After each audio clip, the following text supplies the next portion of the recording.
Chers accordéonistes, bonjour et bienvenue sur I Love Accordéon. Moi, c'est Aurel, je suis professeur d'accordéon. Si vous êtes nouveau sur la chaîne, abonnez-vous, likez les vidéos si elles vous plaisent pour me soutenir, et laissez-moi un commentaire pour me poser une question ou pour me dire ce que vous pensez des vidéos. Aujourd'hui, une vidéo sur le rôle de la main gauche à l'accordéon. J'ai déjà fait une vidéo sur le rôle de la main droite à l'accordéon. Vous pouvez la trouver sur la chaîne et la regarder si vous êtes intéressé. Donc le rôle de la main gauche à l'accordéon est tout simplement d'accompagner la mélodie jouée à la main droite sur le clavier piano. Et pour accompagner cette mélodie, on joue des basses et des accords dans un cadre rythmique. Dans un cadre rythmique la plupart du temps en 3 temps ou en 4 temps. C'est aussi simple que ça. Avant de passer sur l'accordéon pour faire des exercices pratiques pour bien comprendre comment accompagner des mélodies à la main gauche, je vais vous parler de l'organisation de la main gauche de 2 façons différentes. J'ai déjà fait une vidéo sur les bases de l'accordéon que vous pouvez trouver sur la chaîne, l'abécédaire de l'accordéon. C'est une vidéo en 2 parties pour comprendre les 2 façons de voir la main gauche. Installez-vous confortablement.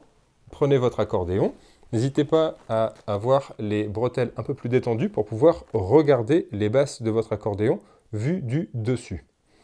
Le schéma qui apparaît parfois à l'écran est un schéma vu du dessus. J'ai annoté le haut et le bas, ça me paraît plus pratique car nous voyons le clavier des basses toujours du dessus quand on joue à l'accordéon. Donc, la première façon de voir le clavier des basses est de façon verticale. Nous avons ce que j'appelle des colonnes. Si on regarde le clavier de l'accordéon de façon verticale. Les 2 premières colonnes, à l'intérieur de l'accordéon, au plus près du soufflet, sont des colonnes de basse.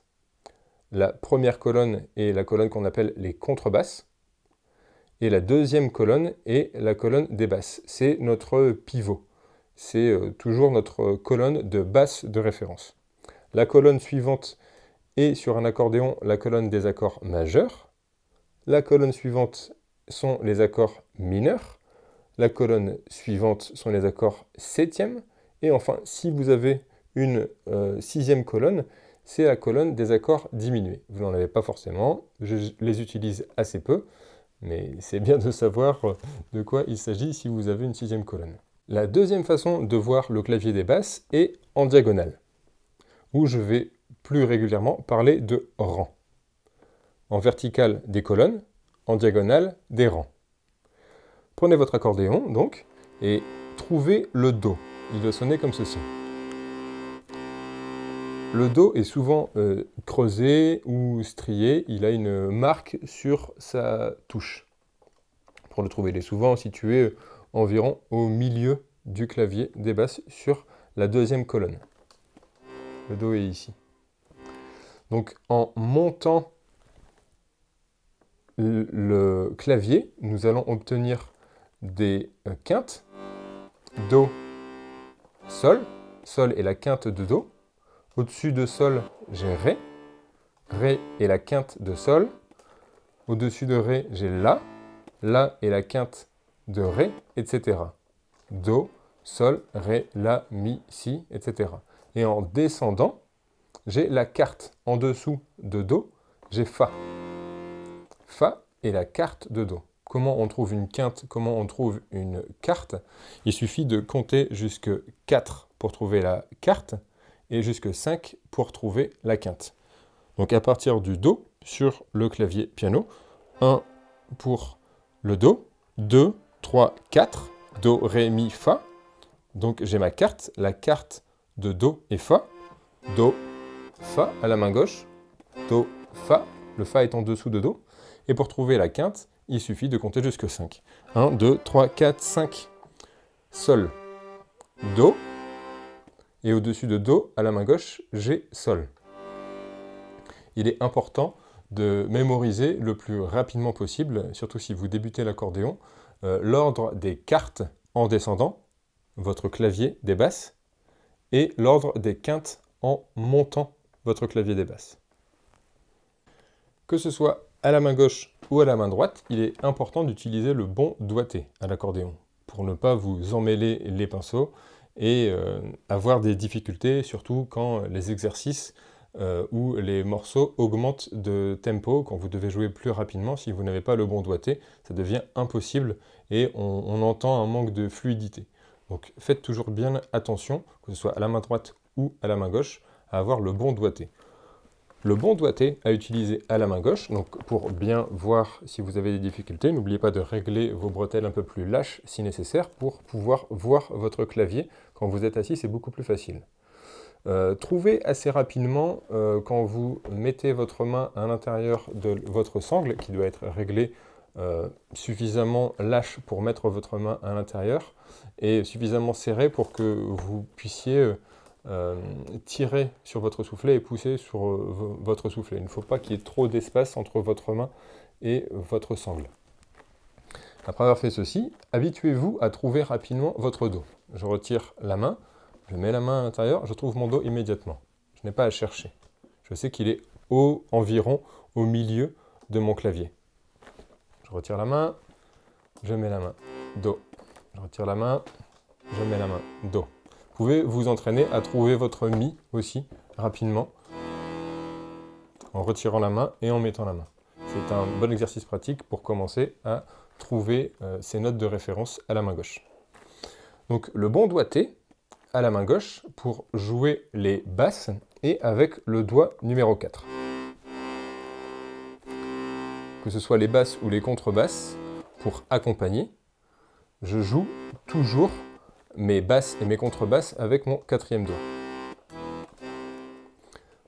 Dans le sens des diagonales, pour aller vers l'extérieur de l'accordéon, les accords majeurs, donc situés sur le même rang, le rang de Do, nous avons donc l'accord de Do majeur.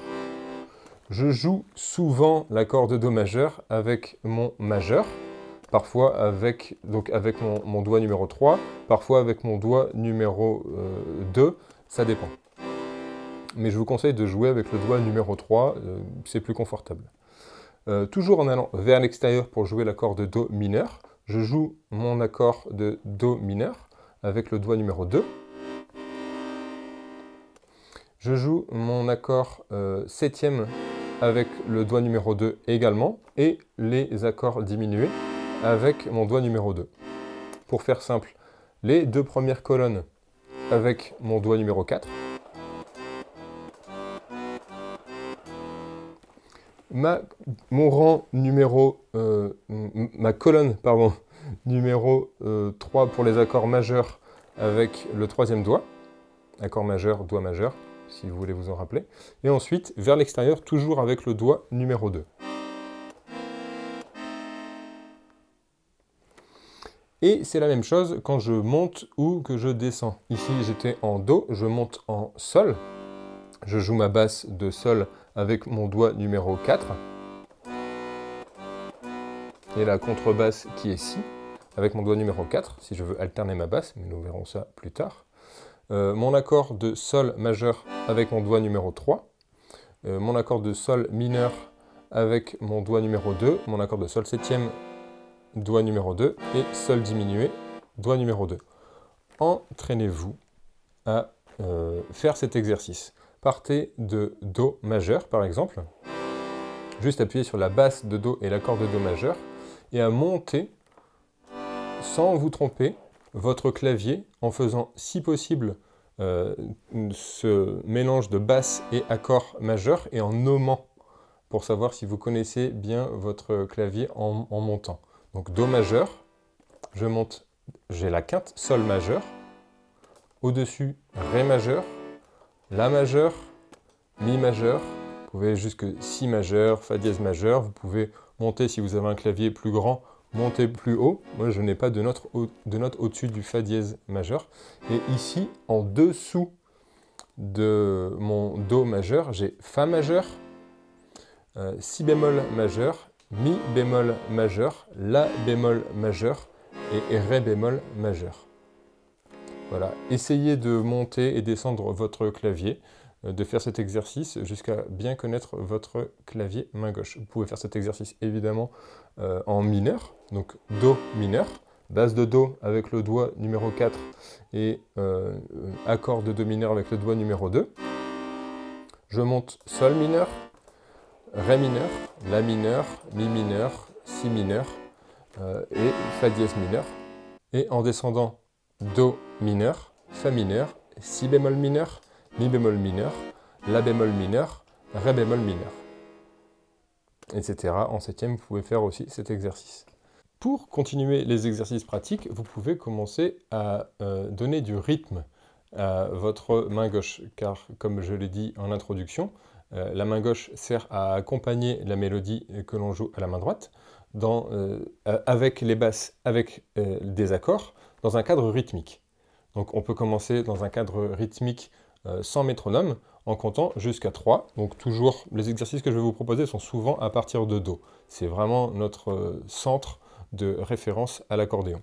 Donc Do majeur par exemple, et on peut compter 1 en jouant sur la basse avec le doigt numéro 4, et 2, 3 avec le doigt numéro 3. 1, 2, 3, 1, 2, 3, 1, 2, 3, en comptant, sans métronome, mais en essayant d'être le plus régulier possible. Faites cet exercice, 1, 2, 3, 1, 2, 3, 1, 2, 3, Do majeur, Sol majeur au-dessus, 1, 2, 3, 1, 2, 3, 1, 2, 3, Ré majeur au-dessus, 1, 2, 3, 1, 2, 3, 1, 2, 3, etc. en montant, en descendant votre clavier. Faites cet exercice en mineur, 1, 2, 3, Do mineur, 2, 3, 1, 2, 3, en Sol mineur, en septième, Do septième, 1, 2, 3, en Sol septième, 1, 2, 3, et en Do diminué si vous avez la rangée des accords diminués. 1, 2, 3, 1, 2, 3, 1, 2, 3, pareil en montant et en descendant.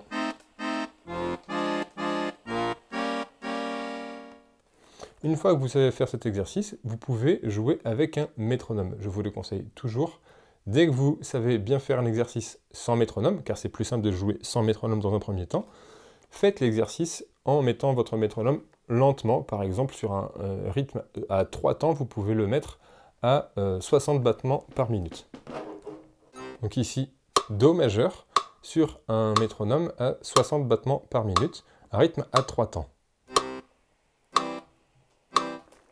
1, 2, 3, 1, 2, 3, 1, 2, 3, au-dessus, 1, 2, 3, Sol majeur, 1, 2, 3, au-dessus encore, Ré majeur, 2, 3, 1, 2, 3, 1, 2, 3, Mi, 2, 3, 1, 2, 3. Faites vraiment cet exercice jusqu'à être à l'aise, par exemple, à 60 battements par minute. Et ensuite, vous pouvez augmenter de 10 en 10. 70 battements par minute, 80 battements par minute, etc. 90 battements par minute. Et augmenter le tempo. N'augmentez le tempo que si vous êtes vraiment à l'aise à un tempo inférieur. Ne jouez jamais, que ce soit un exercice ou un morceau, à un tempo supérieur, que si vous êtes à l'aise à un tempo inférieur. Sur la durée, vous serez toujours plus à l'aise à jouer rapidement si vous savez jouer le morceau et les exercices lentement, le plus lentement possible. J'insiste vraiment là-dessus. Vous pouvez faire, maintenant que nous avons fait cet exercice dans le sens des rangs, en montant et en descendant, vous pouvez faire ce même exercice uniquement sur la même rangée. C'est-à-dire en restant sur le Do, par exemple, Do majeur, 1, 2, 3, et passer en Do mineur. 1, 2, 3, Do septième, 1, 2, 3, Do diminué, et revenir en Do septième, 2, 3, 1, 2, 3, en comptant, Do mineur, 1, 2, 3, et Do majeur, 1, 2, 3. Quand vous savez faire ça, changez de rang, Sol par exemple, Sol, 2, 3, majeur, 2, 3, Sol mineur, 2, 3, 1, 2, 3, Sol septième, 1, 2, 3, Sol diminué, et revenez maintenant. Sol septième, 1, 2, 3 en comptant, Sol mineur, et Sol majeur. Faites cet exercice donc dans le sens des rangs, en montant et en descendant, et dans le sens des colonnes en vous écartant, majeur, mineur, septième, diminué, sur le même rang. J'espère que c'est clair, que je me fais bien comprendre. Une fois que vous avez fait ces exercices à 3 temps, vous pouvez évidemment faire les mêmes exercices à 4 temps. Comment les faire? En Do majeur, par exemple, toujours avec le même doigté, le doigt numéro 4 sur la base de Do, le doigt numéro 3 sur l'accord de Do majeur, en comptant 1, 2, 3, 4. Premier temps, la base de Do. Deuxième temps, l'accord de Do majeur. Troisième temps, la base de Do, de nouveau. Et quatrième temps, l'accord de Do majeur. Nous allons toujours procéder de cette façon pour cet exercice. Basse, accord, basse, accord. Donc en comptant, sans métronome dans un premier temps, 1, 2, 3, 4. 1, 2, 3, 4. Vous pouvez faire cet exercice en montant. Sol majeur, 1, 3, 4. 1, 2, 3, 4. 1, 2, 3, 4. Ré majeur, 3, 4. 1, 2, 3, 4. La majeur, 3, 4. 1, 2, 3, 4, etc. Et faire cet exercice en comptant jusque 4, en écartant les doigts dans le sens des colonnes, vers l'extérieur. Donc Do majeur, 1, 2, 3, 4. Do mineur, 1, 2, 3, 4. En veillant bien à changer de doigt. Ici, pour le Do majeur, je joue avec le doigt numéro 3, avec le majeur. Et quand je m'écarte, je joue toujours avec le doigt numéro 2. Donc Do mineur, 1, 2, 3, 4. En comptant 1, 2, 3, 4. Do septième, 3, 4. 1, 2, 3, 4. Et Do diminué. 3, 4, 1, 2, 3, 4. Et en revenant, Do septième, 3, 4, 2, 3, 4, Do mineur, 1, 2, 3, 4, et Do majeur, 2, 3, 4. Si vous êtes vraiment à l'aise avec cet exercice, pour aller plus loin, vous pouvez alterner vos basses. Et uniquement si vous êtes à l'aise. Pour alterner vos basses, il y a une façon simple de le faire, en accord majeur et en accord septième, en alternant la basse avec la première colonne de basse, qui s'appelle la colonne des contrebasses. Donc, le premier exercice est celui-ci en 3 temps, par exemple. 1, 2, 3. Et pour jouer le temps suivant, l'autre 1, 2, 3 qui suit, vous pouvez jouer le Mi qui se situe ici, sur la première colonne. Donc 1, 2, 3, 1, 2, 3, 1, 2, 3, 1, 2, 3. Vous pouvez utiliser la première colonne pour 2 accords. Les accords majeurs et les accords septièmes. Pourquoi vous ne pouvez pas utiliser la première colonne pour accompagner les accords mineurs et diminués? Car la contrebasse de Do est la tierce majeure. Ça veut dire que la tierce majeure dans cette cadre ici est le Mi. Et le Mi ne se trouve que dans l'accord de Do majeur et dans l'accord de Do septième. Le Mi n'est pas dans l'accord de Do mineur, ni dans l'accord de Do diminué. C'est le Mi bémol. Si vous n'y comprenez rien, ce n'est pas très grave. Sachez simplement que vous ne pouvez pas utiliser, pour alterner la basse, la première rangée dans le cadre mineur et diminué, mais uniquement dans le cadre majeur et septième. Donc majeur 1, 2, 3, 1, 2, 3, en alternant la basse, tout va bien. Et en septième, 1, 2, 3, 1, 2, 3, 1, 2, 3, 1, 2, 3. Vous pouvez aussi utiliser la rangée du dessus, qui est la quinte. Donc ici, nous avons l'accord de Do majeur, Do, Mi, Sol. Donc tout va bien. Si c'est dans l'accord, vous pouvez utiliser la basse pour alterner la basse. Ici, avec le doigté 4 pour la basse fondamentale, le doigté 3 pour l'accord majeur et le doigté 2 pour la basse du dessus. 1, 2, 3, 1, 2, 3, 1, 2, 3, 1, 2, 3.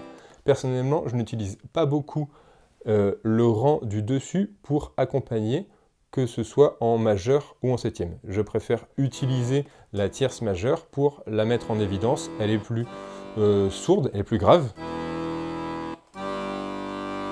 que le sol.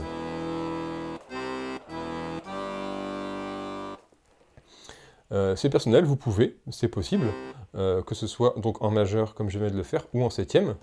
2, 3, 1, 2, 3. Donc en alternant cette fois-ci avec le doigt 3, doigt T3 pour la basse de sol au-dessus. 1, 2, 3, 1, 2, 3, en temps et en doigt T, ça donne 4, 2, 2, 3, 2, 2. 4, 2, 2, 3, 2, 2. J'espère que c'est clair. Nous n'avons que deux codes, les chiffres et les lettres. Ce n'est pas de ma faute.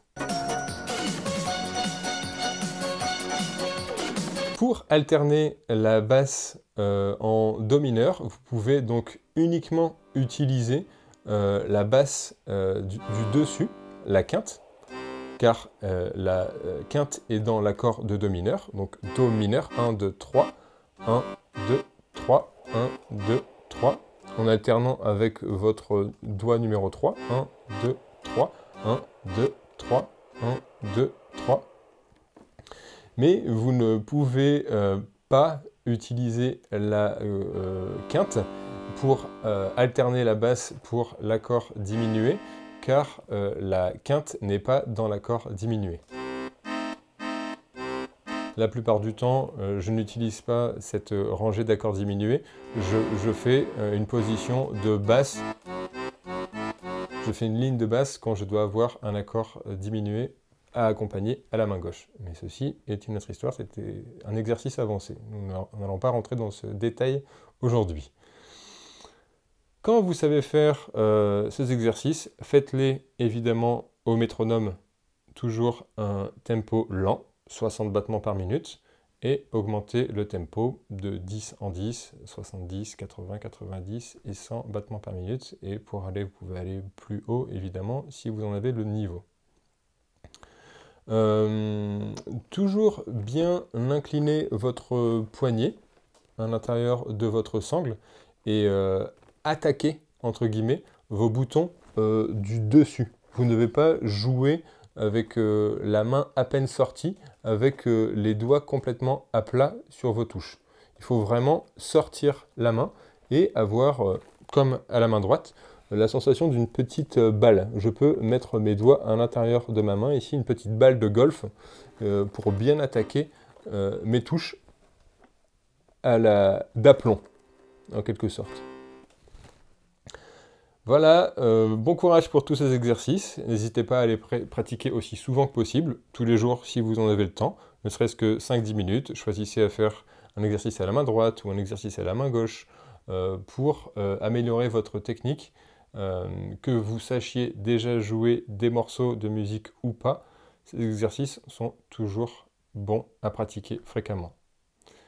Cette vidéo est terminée, merci de l'avoir regardée jusqu'au bout. Comme d'habitude, likez, abonnez-vous si ce n'est pas encore déjà fait, laissez un commentaire, cliquez sur la cloche si vous êtes intéressé pour en voir davantage et me soutenir.